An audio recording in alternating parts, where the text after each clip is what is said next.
Salut les frangins, salut les frangines. Nouvelle revue d'après-match et nouvelle défaite face au Paris Saint-Germain. On est vraiment, j'ai pas envie d'être vulgaire, mais la banderole hier des Parisiens est un peu vraie, hein. On est un peu leur victime favorite, pour être poli. On a vu un match auquel je pense tout le monde à peu près s'attendait, même le coach de l'OM s'attendait à ça, puisque toute la semaine il nous a martelé qu'on n'était pas de leur monde, qu'on n'était pas de leur ligue et qu'on allait se faire ouvrir. Ben on s'est fait ouvrir. Au terme d'une première mi-temps désastreuse. Alors tu peux perdre contre Paris évidemment, mais il y a des manières de perdre, hein. Je le disais sur Rudy Garcia, ben, je ne vais pas me gêner de le dire sur Villas-Boas. À un moment donné, même s'ils sont plus forts, quand ils jouent comme ça, ils sont intouchables, surtout avec l'équipe qu'on a. Mais je pense que le coach marseillais a loupé son match, ça fait 2 fois, mine de rien, qu'il loupe son match, parce que face à Rennes, il avait complètement loupé sa mise en place tactique.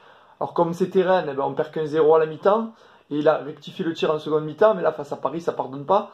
Je pense, ma théorie, je pense qu'il demande des choses un peu trop compliquées aux joueurs de l'OM, c'est-à-dire il leur demande d'être bloc médian, de faire des pressings dans certaines zones, certaines fois reculer, certaines fois avancer.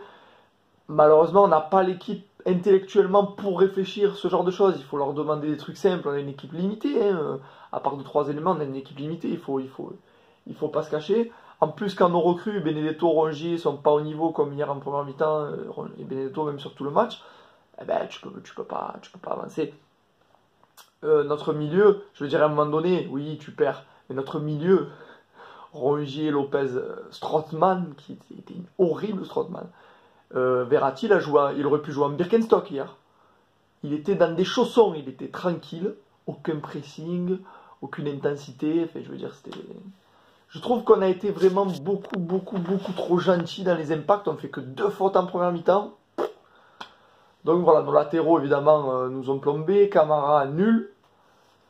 Le seul que j'ai envie de ressortir sur cette première mi-temps, c'est un peu Kaletakar qui s'est un peu battu, qui a gagné une demi-douzaine de duels, franchement pas mal. Et Mandanda évidemment qui a retardé ce qu'il pouvait, mais bon, qui était trop livré à lui-même. Donc voilà, je vais vite passer ce match. Je ne vais pas parler de la deuxième mi-temps parce qu'en deuxième mi-temps ils n'ont pas joué Paris. Faut être honnête. Je veux dire, ceux qui ont vu une belle deuxième mi-temps, ils n'ont pas vu que Paris a absolument plus joué au football. D'ailleurs, Tuchel était complètement énervé à cause de ça. Et il a raison, son équipe a arrêté de jouer. On n'a même pas été capable de marquer un but. Donc bref, on est dans une rare semaine où on a 3 matchs.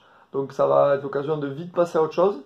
Parce qu'on va essayer de vite passer à autre chose. Par contre, après Lyon, on va faire un vrai bilan là.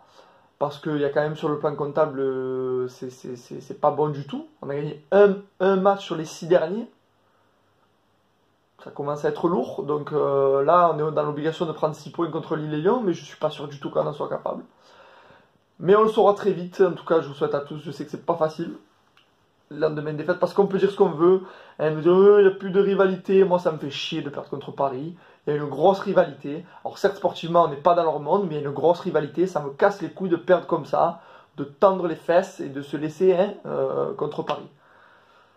Bon, je vous souhaite quand même une bonne semaine les amis, et on fera un bilan après Lyon, et Forza OM surtout. On lâche pas.